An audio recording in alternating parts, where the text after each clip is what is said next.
You count them out.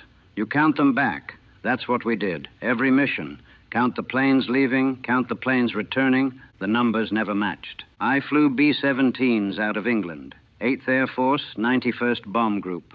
26 missions between March and October of 1943. Co-pilot first, then aircraft commander. They called the B-17 the Flying Fortress. Said it could take a beating and bring you home.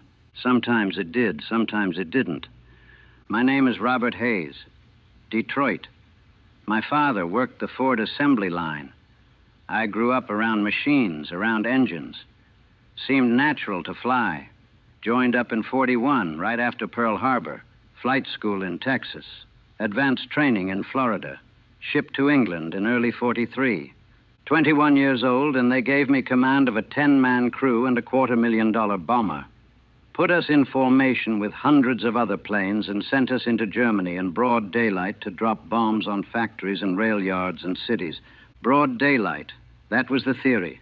Precision bombing. Hit the target, minimize civilian casualties, destroy Germany's ability to make war. The British bombed at night. We bombed during the day.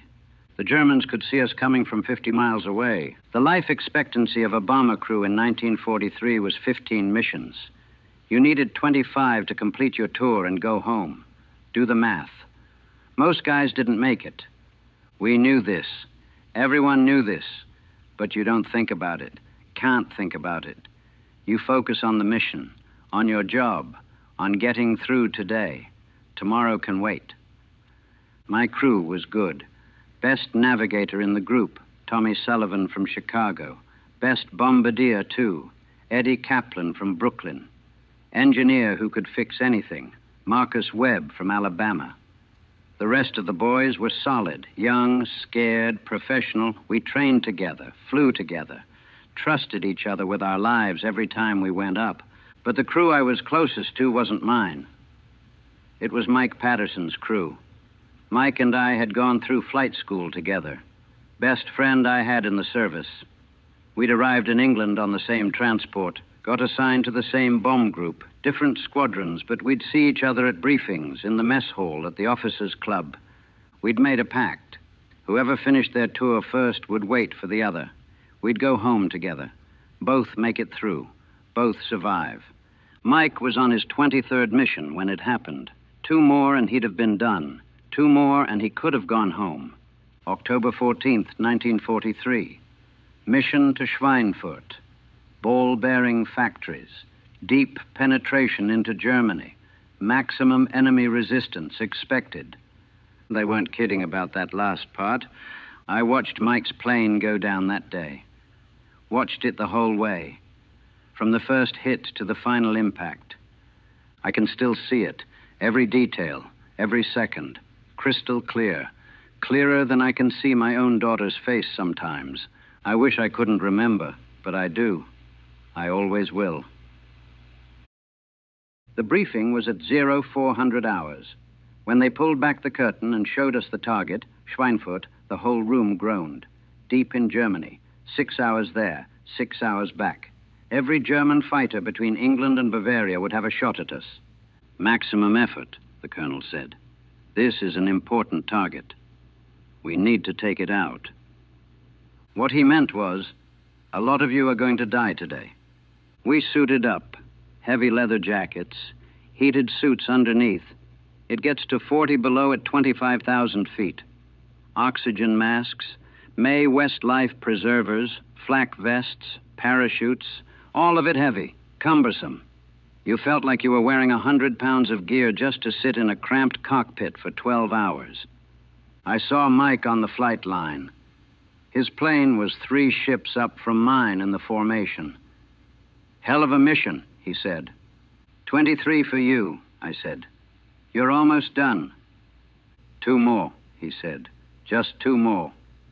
We shook hands. He climbed into his plane. I climbed into mine. Engines started, one by one. The sound of 36 radial engines warming up. The B-17 had 4 Wright Cyclones, 1,200 horsepower each. Multiply that by dozens of planes and the whole airfield shook. We taxied out, took off. formed up over the English countryside, the whole bomb group, then joined with other groups. Hundreds of bombers, miles of aircraft stretching across the sky. Our fighter escort, P-47 Thunderbolts, took position around us. It was beautiful in a way.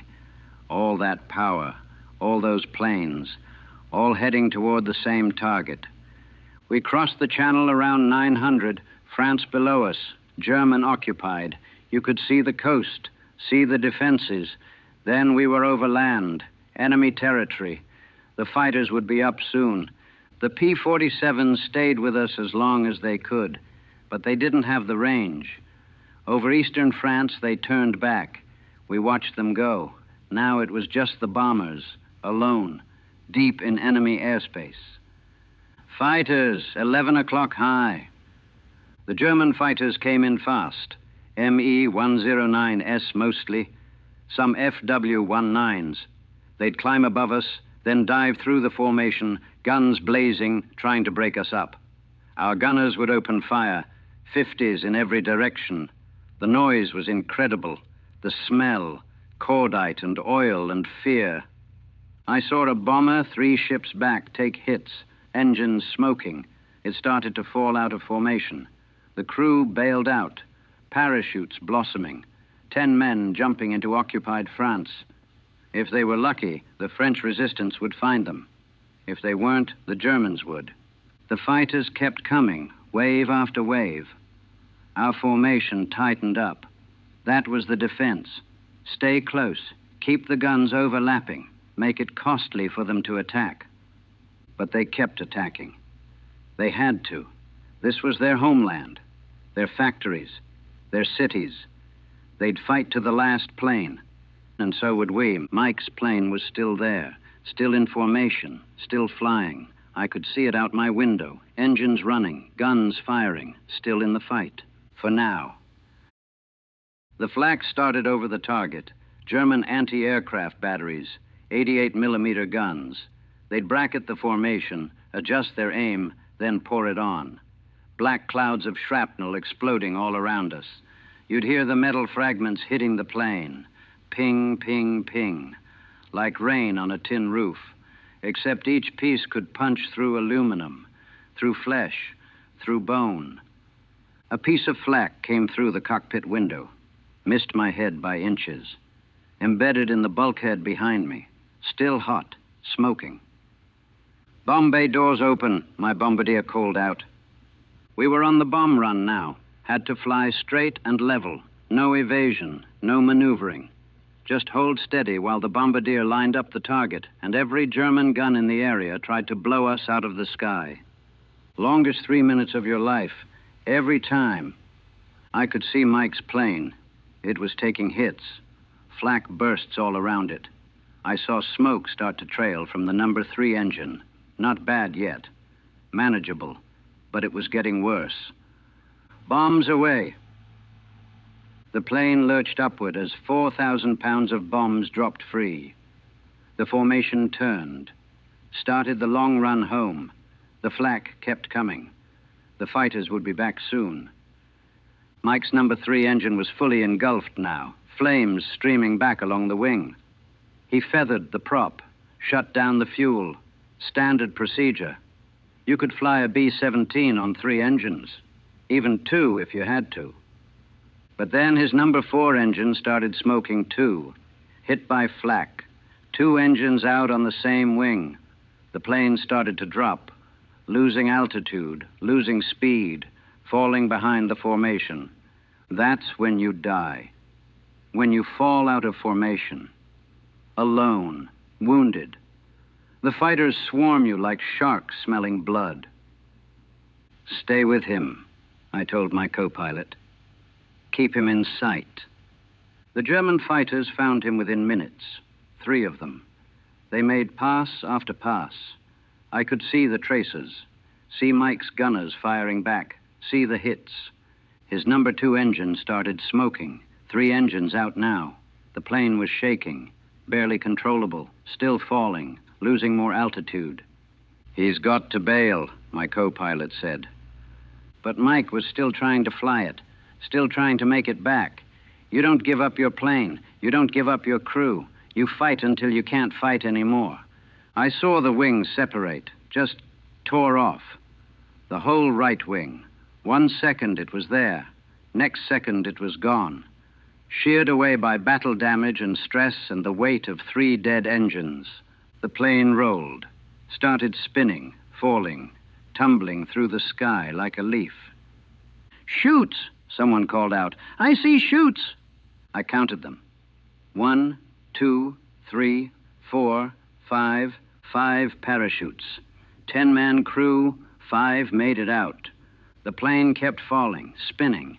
I watched it all the way down. Couldn't look away. Couldn't make myself look away. 5,000 feet, 4,000, 3,000. Still spinning, still falling.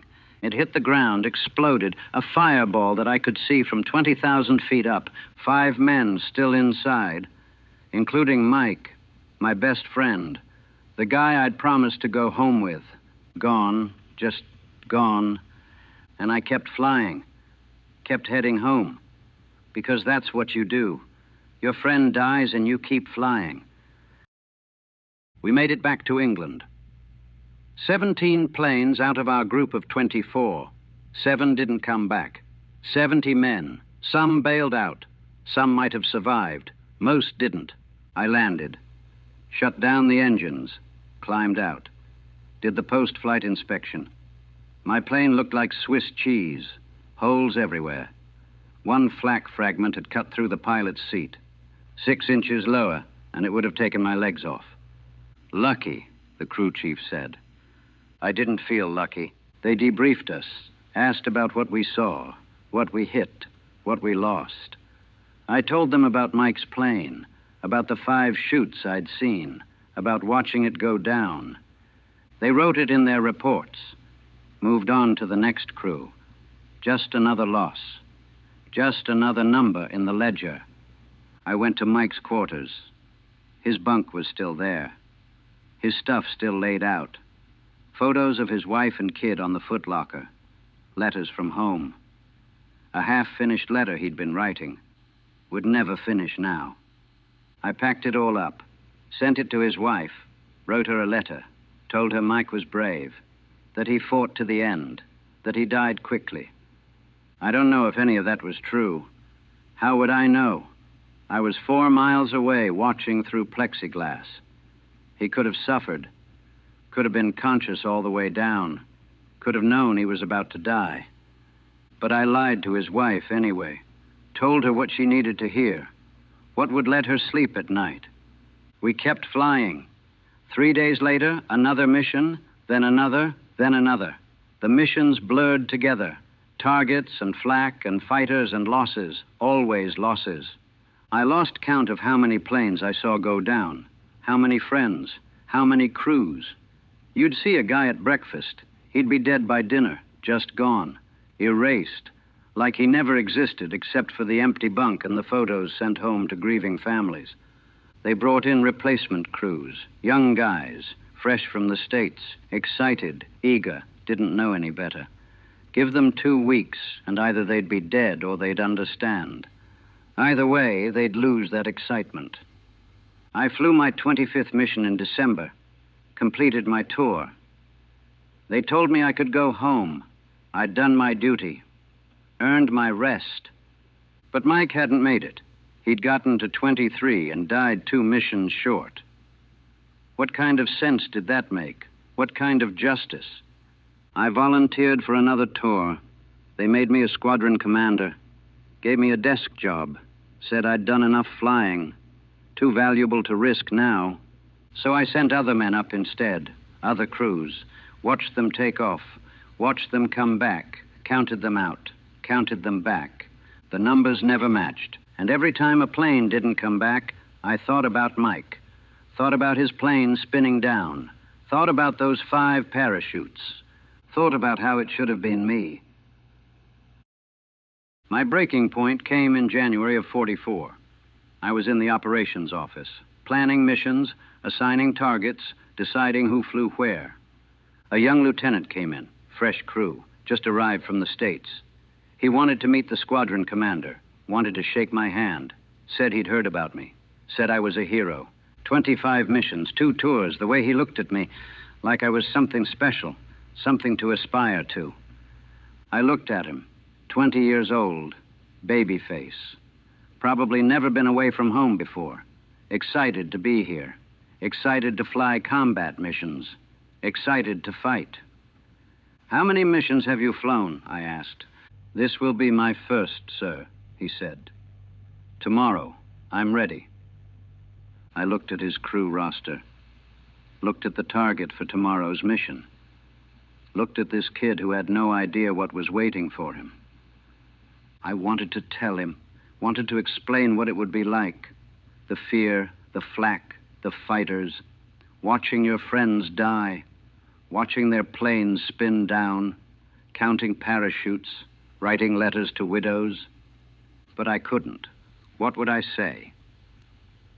Turn around and go home. This isn't what you think it is.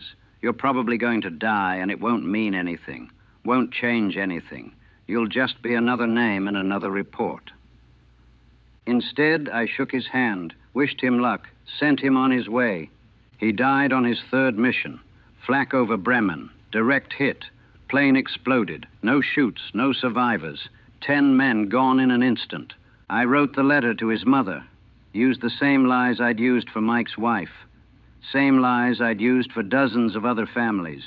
He died bravely. He died quickly. He died for a good cause.